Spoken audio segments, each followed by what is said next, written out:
thought they just don't close, but it's a small section. Oh, I should look there. I love Woodley. I normally buy in the KU Mark. You know what, the Woodley, they sort of have a poetry outlet. Yeah. Right.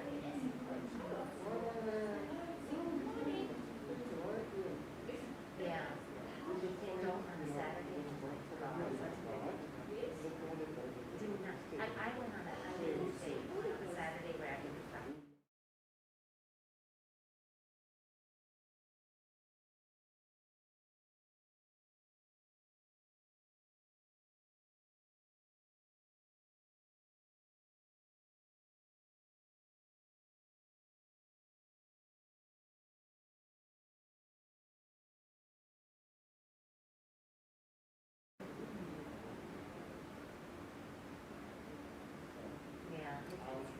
It is, it's great, but I do like some of the shops.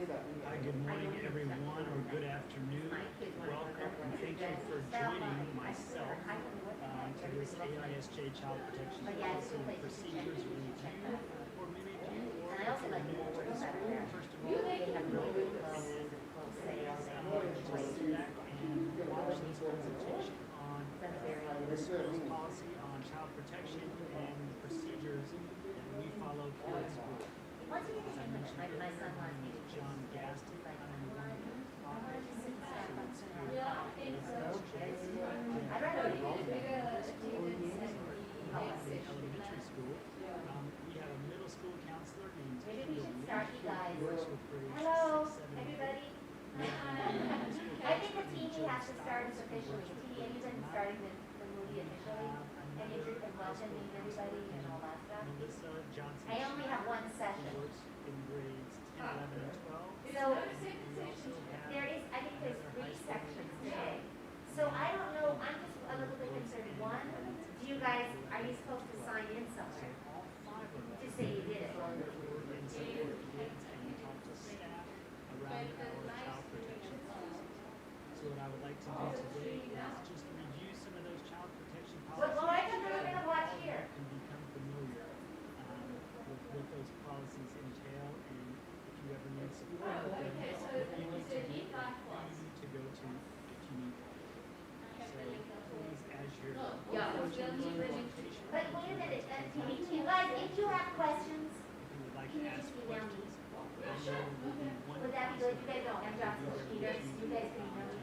Yeah, if you have any questions, because it is a little bit changed from other systems. But yeah, just if you watch the video, when you're signed off by Sweetness. enjoy this presentation. Yeah. And remember, if you have any questions at all, ever, please do not hesitate to ask. Okay.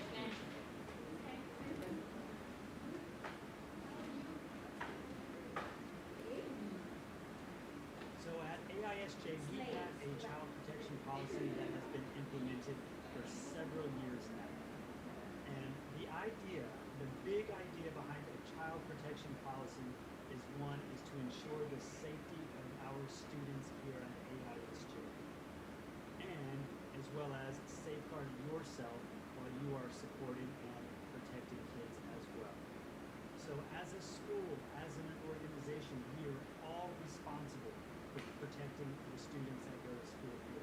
Whether or not you are on a supportive staff role here at AISJ, whether you're a bus driver, maybe you are a cook or a cleaner at AISJ, whatever your role is, a coach, a teacher, an administrator, an office assistant, a secretary, your roles are so very important, and you also have a responsibility to protect students from any kind of abuse or neglect. Another very important part of this policy is that you are required to report or let someone know, preferably a counselor or an administrator or your immediate boss, if you have any concerns in regard to a child's safety or welfare. So that might mean if you notice something that you're not familiar with, or if you have a concern about a student's safety, you can go to your immediate supervisor, you can go to one of us as counselors, you can go to any administrator. The idea is you go to someone. And thirdly, we would like all of you just to be familiar with this information. It is so very important to look out for, and also who to talk to if you need to let somebody know that you have a concern. All right, so why do we have a child protection policy?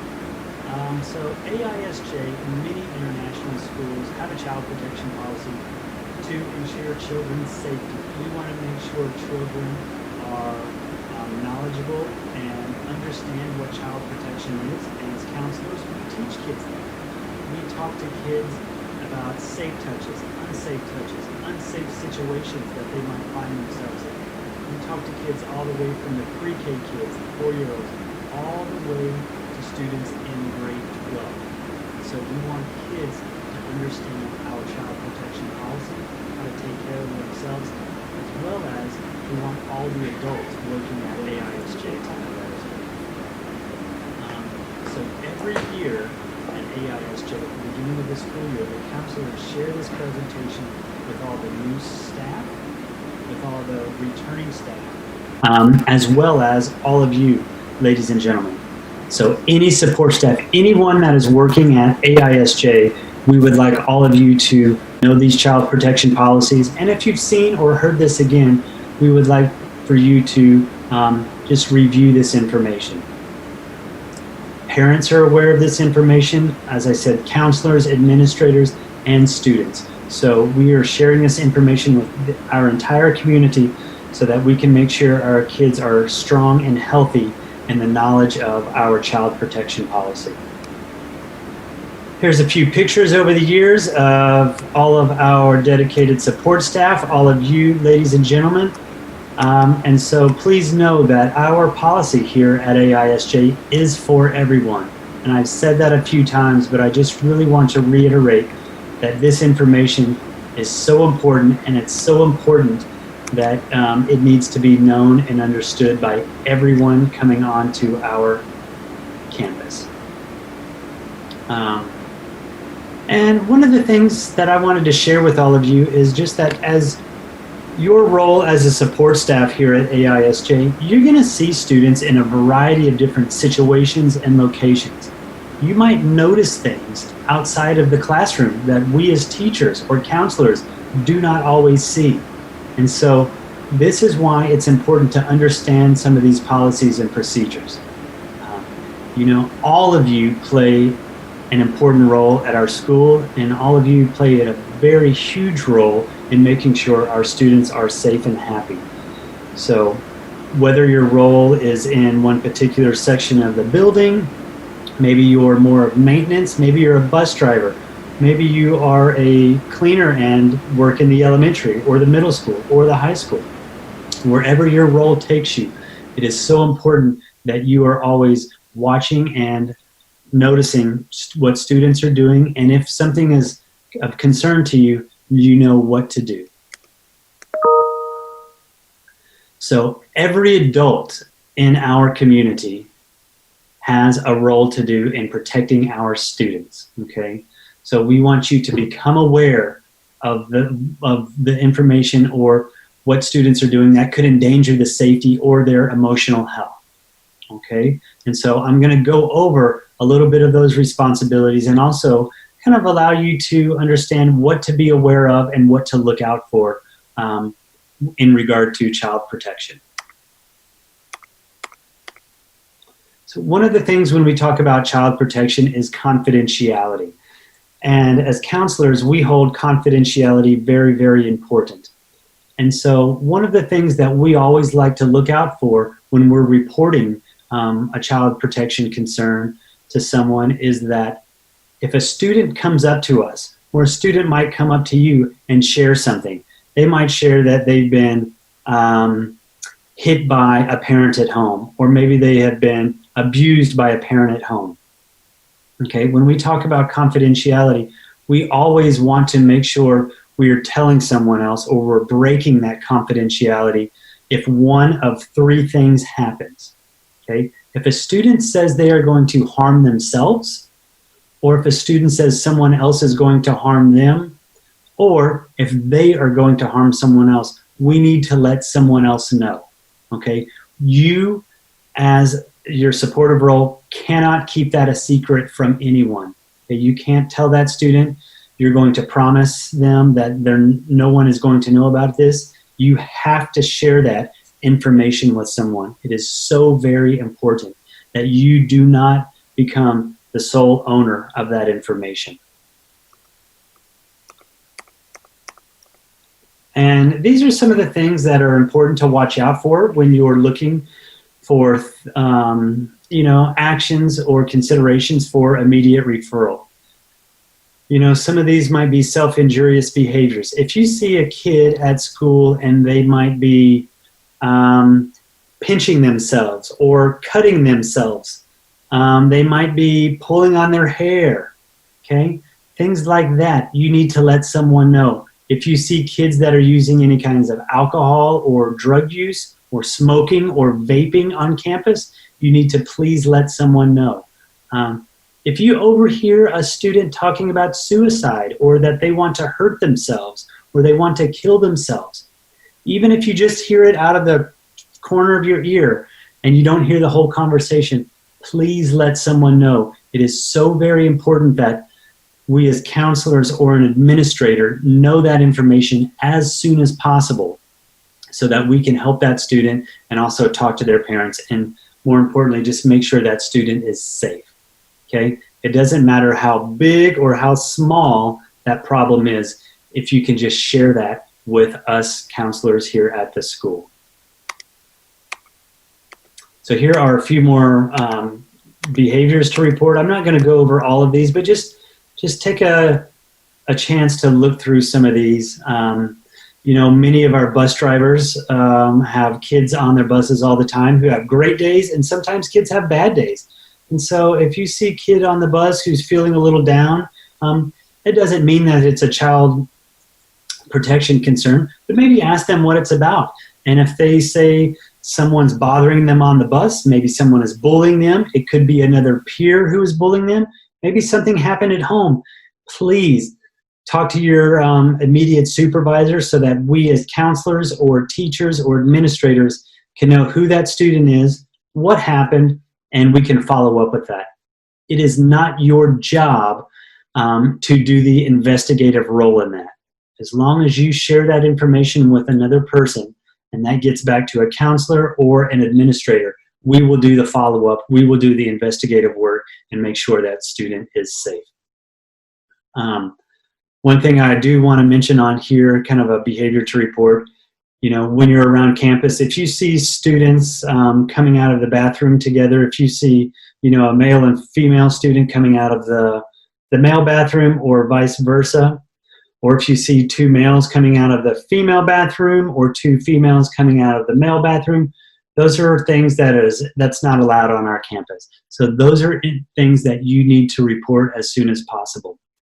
You know, you don't have to go and confront those students if you don't feel comfortable, but you can get a description of them, share that with a counselor or your immediate supervisor, and that way we can follow up with that as well. So these are just a few tips on how to respond if a student comes up to you and shares information to you about possible neglect, emotional abuse, physical abuse, or possibly even sexual abuse. Now, all of us have different parameters on how we talk about this information or how we even personally feel about this.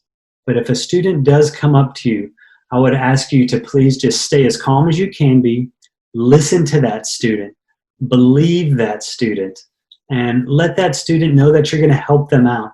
You know, anytime a student is coming to you and sharing information about abuse or neglect, that student is asking for help. And so we just want to make sure that you are there and listening for that student. Even if you don't know how to help that student, you can at least listen to them and then share that information with a counselor or an administrator or your immediate supervisor, okay, as soon as possible. We don't want you to wait till the end of the workday or the school day to share that information, as that student might be in crisis and already needing our help. So please share that information with a counselor, administrator, your supervisor as soon as possible. So I just wanted to go over our bathroom and locker room policy here at AISJ. And over the last few years, AISJ has done a really good job on moving towards bathroom facilities which differentiate between adult bathrooms and student bathrooms. And what that means is there are bathrooms for adults only, meaning administrators, all staff, all support staff, all teachers at school, as well as parents. So all of us adults should be using adult bathrooms. There should not be a time when an adult is using a child's bathroom. An exception might be when there is a cleaner who is needing to clean that bathroom. Okay. All of these adult bathrooms have signage on them as well as the kids' bathroom. So just be mindful of that. If you notice adults going into a child's bathroom, and if you feel comfortable, please let them know that those are children's bathroom and there are bathrooms for adults only. If you do not feel comfortable going up to that adult, please just let your immediate supervisor or let another adult who works at the school know so we can go and inform that adult about our bathroom policy. You know, and I think this is one of the most important slides on here. So all of us, every single one of you, have these feelings inside of us called a gut feeling that allows us to know that something doesn't feel right. Something is not sitting right with us. So if you're on campus and you notice something that is going on and it just doesn't seem right, it doesn't feel right, you're questioning that, please let someone know immediately, okay? Even if it turns out to not be anything big or there is no concern of that from the person you tell, please let someone know. Do not let that stop you. If you come to an administrator or your immediate supervisor or a counselor and we do the investigative work and it turns out to be nothing, that's okay. You will never be punished. You will never get in trouble for anything like that. We want to make sure you are sharing anything and everything with us if you have a concern. So that's called your gut feeling. Follow your instincts. Your gut feeling usually never leads you astray. Okay, so I just want you to have permission and have the freedom to let anyone know if you ever have a concern. And this is also not only protecting the child, but it's protecting yourself. Okay, we don't want you to be in a situation where you notice something and you don't share anything with another administrator, a counselor, or your supervisor. Okay, so that gut feeling is very, very important.